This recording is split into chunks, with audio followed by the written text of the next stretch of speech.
Hey lovelies, today's video is going to be about my eating routine, my exercise routine, and any other tips and tricks that I've been using to shed the pounds. Let me just start out by saying I've taken into account that I'm in really bad shape.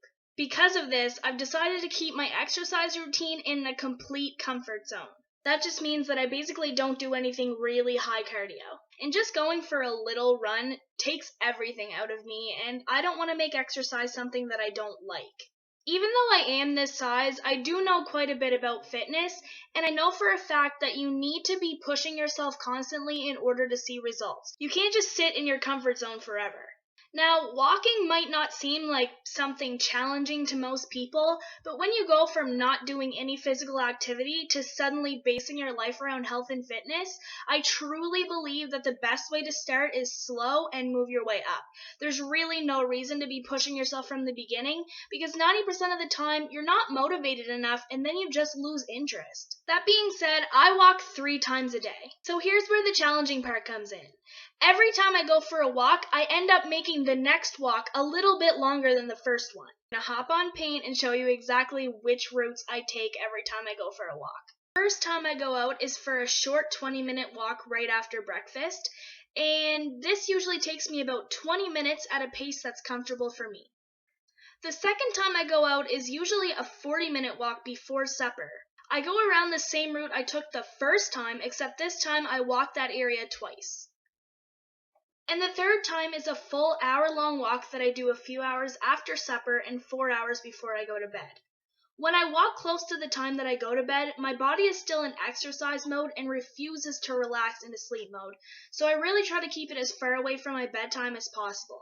But for this last walk of the day, I walk a little further than my initial path. I make a loop, and on the way back, instead of going straight home, I detour through the path that I took on my first walk. So these 3 walks a day really prevent my body from getting used to the same things because I'm always doing something different. I'm constantly switching it up. Something I like to do to enhance my walking experience is discover new music. I like to discover new songs to put on my iPhone so that when I'm walking, I'm not always listening to the same 10 songs. So every time I go out, it's kind of a surprise. I never really know what I'm going to listen to. I just hit shuffle and I go. It really keeps my mind occupied so I can get through the workout with no hassle at all. In total, I've pretty much been doing 2 hours of walking every single day plus healthy eating, and it's really paying off. Obviously, I already lost 10 pounds in 2 weeks, which is crazy, but it's really working, so I'm going to continue to do it, and once my body feels like it's super easy cheesy to do 2 hours of walking a day, I'll probably add in some running, but that's only when my body is used to it. Right now, I know I can't go running because I'll just get discouraged because I'm just not fit enough for it at this point, and I know that, and that's not setting the bar low or being lazy. I just know my body, and I know how it's going to react, and if I want to make this successful, this is how I'm going to have to do it. The next thing I want to get into is my eating routine. The funny thing about my eating routine is that I really didn't change what I'm eating. I've never been an unhealthy person. I've just made a lot of unhealthy choices because of money. If you really think about it, although it is hard to make healthy decisions when you're on a budget, if you really do your research and you really do your homework before you go grocery shopping, it's not impossible. And lately I've been making a lot more of an effort when going to the grocery store to look for sales on things that are healthy and to buy in bulk when things are on sale. And so far it's been working for me. So so like I said, I've never been an unhealthy person. I've always loved fruits and vegetables, and I've always been able to eat lean protein, and I mean, my mom always cooked meals every single night, never failed. She made healthy meals, and at one point she was on Weight Watchers, but once I moved out on my own, it's basically the way it goes for most people. You buy canned foods, anything that can be preserved, pizzas, like just stuff like that. That's kind of the cycle I was involved in, and I'm really glad I changed that because now that I've been eating better, I feel better. Like I said before, I haven't changed the things that I've been eating. It's just that I've been eating them in moderation. I really believe that you can treat yourself every once in a while. When I found out that I lost 10 pounds, I immediately went out to get ice cream as a celebration, and I didn't feel bad.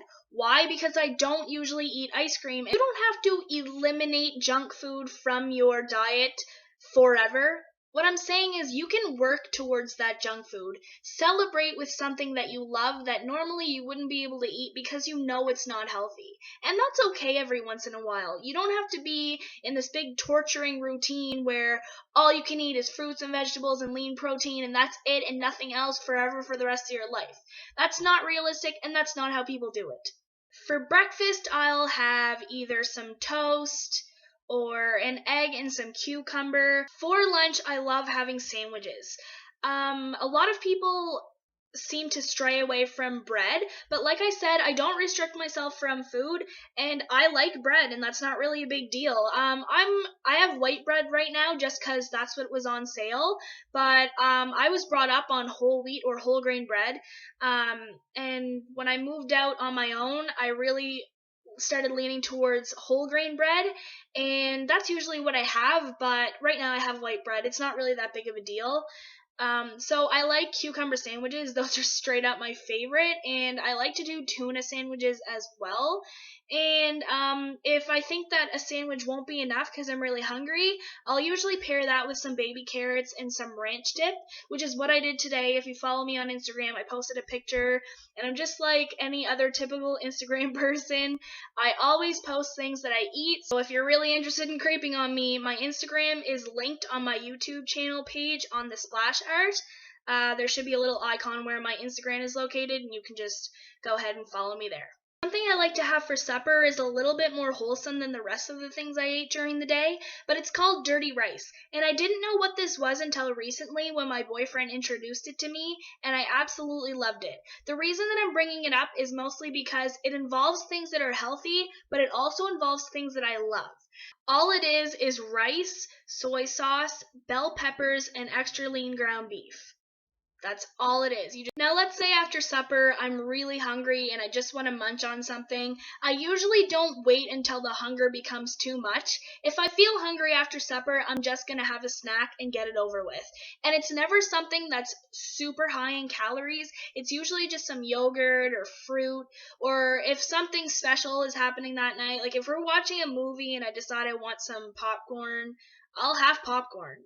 I'm not going to restrict myself to have just fruit and vegetables like I said. So, yeah, if I'm hungry after supper, that's usually what I go for immediately. And I try not to eat, like after an hour after supper, I try not to eat past that. I don't want to. I don't feel like it's necessary, and I don't want to go to bed on a full stomach like that. Especially because I have acid reflux, so if I eat and then go to bed immediately, I suffer with the worst acid reflux ever. It flares up and it is terrible. So not only is eating right helping me with my weight, but it's also helping me with my acid reflux, which is a godsend because if you've ever had it, you know exactly how much it sucks. And it sucks. All I'm saying is it's all about the portion. Eat what you like, don't force yourself to eat things you don't like because you'll eventually just stop eating healthy altogether. Eat what you like, just in small portions. Now on to some tips and tricks that I've been utilizing during my weight loss journey. The first thing I picked up during my lifestyle change was drink a lot of water. Water is good for hydration, digestion, and especially weight loss. So when I say I drink a lot of water, I mean it. The easiest way I've found to include water in my diet is to drink a full glass of water before every meal. So if I'm the one preparing the meal, I'll usually have a full glass of water by my side that I can casually sip on while I'm making the food. This helps me in the sense that when it comes to eating my food, I'm just not that hungry. I'm so full of water that I know I won't overeat. And this has been vital to my eating habits. If I drink a full glass of water before every meal, I am guaranteed never to overeat. The second tip I have is something that I discovered on my own, just trial and error, just trying different things, and that is eating from smaller plates. So this is the size of the dinner plates that I have at my house, and this is what I used to eat on before I started dieting. This is the size of the plate I eat on now. This is just a simple dessert plate, but it's really been helping me control my portions. Being in a fat girl's body has my mind adapted to full, large portions. That being said, I like to trick my mind into thinking I'm getting a lot, when in reality, I'm just filling a little plate up with a lot of food. So I'm giving my brain what it wants while giving my stomach what it needs. The third trick that I found super effective is to plan your meals ahead of time. This is mostly for people who live on their own, not necessarily people who live with their parents, but if you are the primary person who goes to get groceries, or if you go with your parents to get groceries, you should really plan what you're going to eat ahead of time. Just sit down at the beginning of the week and write down everything you plan to make for every supper, every lunch, every breakfast, anything that you plan to make. Write down all the ingredients of what you'll need so that when you go to the grocery store, you don't come home with a bunch of things that you never needed to begin with. I hate when I go to the grocery store and I spend money on things that I'm not going to be using that week. And then sometimes it ends up going bad, and that's just a waste of money. So what I like to do is I like to plan my meals ahead of time. I look at what I'm going to be eating, what ingredients I already have, what I already need, so that when I go to the grocery store, I don't come home with a bag of chips, a box of cookies, and some ice cream sandwiches. And if you're going to go grocery shopping, make sure you go on a full stomach. Do not go to the grocery store when you are hungry. This will make it so much harder to resist things that look good. If you're already full, you're not going to think that that box of cookies is like absolutely necessary, that you can't go without it.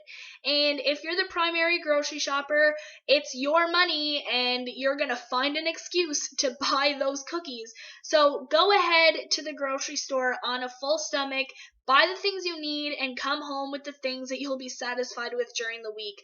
Don't go spend money that you don't need to spend. This last tip I have is basically common sense, but it is so important when you're on a weight loss journey. Surround yourself with good people. When you're around good people, you do good. When you're around bad people, you do bad. It's just how it works. I used to have friends with poison personalities, just people who sat around all day and complained about their lives instead of living their lives. Those aren't the type of people I need in my life, and those aren't the type of people that are going to help me get to the goal that I'm trying to set for myself.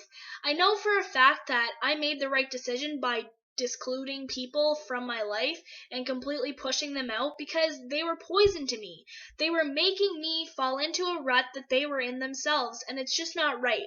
You can help people and you can be there for your friends, but when someone is affecting your life and the way you live it, get rid of them.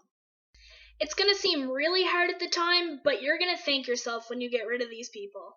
So that's pretty much it, guys. Now you know my eating routine, my exercise routine, and tips and tricks that I use during the day. I really hope that you were able to benefit from this video. I really enjoyed making it and sharing all my secrets with you. Thanks so much for watching, and until I see you again, work hard and stay lovely.